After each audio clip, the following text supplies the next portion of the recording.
Hi, welcome to Lazy Husband Cooking Chicken Chettinad. This is a simple way of how to cook chicken chettinad.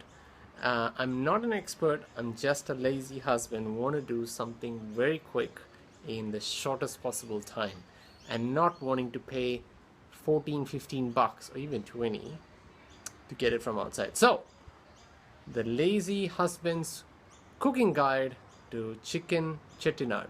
Now, why chicken chettinad? I don't know. It's just the easiest thing I could find off the net. To make a chicken chettinad, number one, you need to have chicken. Duh.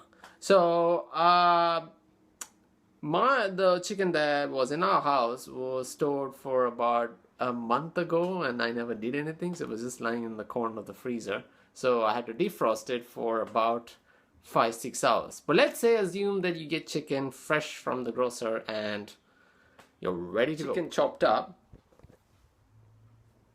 Next step is to cut onion and tomato.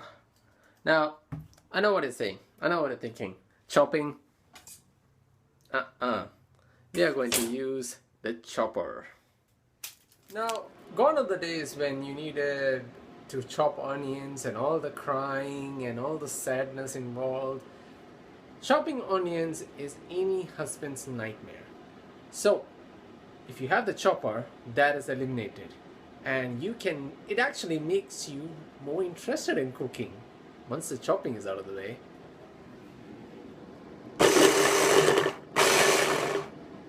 In cooking, you just need a few spices. So I have here cumin, I have ginger garlic paste, I have some shit here, what's it called? Star anise.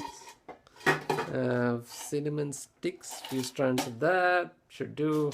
Coriander powder. What's this? Star anise. Jeez, I have a lot of these. Chili powder. Yeah, that should be it. What am I missing? Oh, curry leaves. Oh, if only I had curry leaves.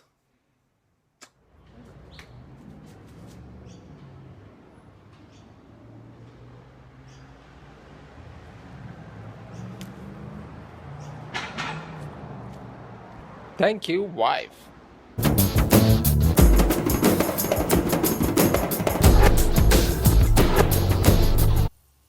To make these babies cook faster, you can add a bit of salt.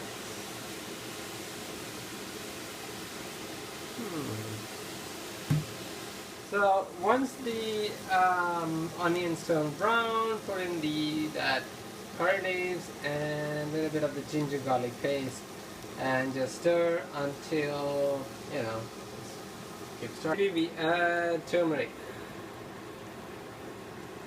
And that, and after stirring for a little while and waiting for 5 minutes or something, add tomatoes.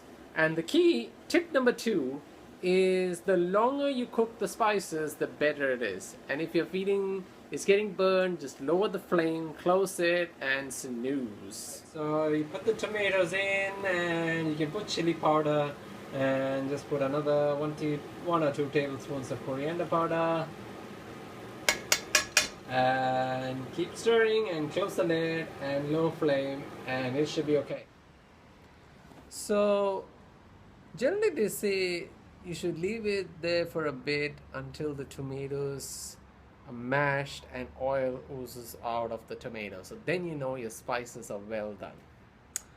So it's a waiting process. Ideally you should be near the stove to avoid them getting burned, but okay. As you can see, it's a bit drying up, but looks reasonably okay. So 10 minutes in, so now you can put the chicken and we're good to go. And once the chicken is in, and then close the lid and wait. Should be okay. I don't know how long, but just peppercorns here, and next step is to use that and crush them. Voila! Ready.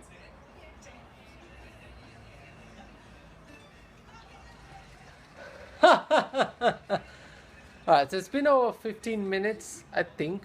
But the thing with chicken is that you want it to be you prefer it to be a little bit over than under, Nobody likes to cook undercooked chicken. Not me. As you can see here, I didn't add any water, and the entire water came from the chicken and the tomatoes and blah blah blah. So to this you're going to add the peppercorns and stir, and once again close the lid, and you should be okay. Very soon it should be done. After cooking for about 5 more minutes, it should be nearly done. If you want gravy, keep it covered. If you don't want gravy, keep it uncovered. And taste. That's right. Tip number 3, always taste. So if salt is less, you can put salt. Salt is too much, pretty much too much. Salt is too much. So after that, it should be done, and that's it. You have chicken chettinad. Spicy chicken chettinad is ready, and you saved yourself $14. Lazy man's guide to chicken chettinad.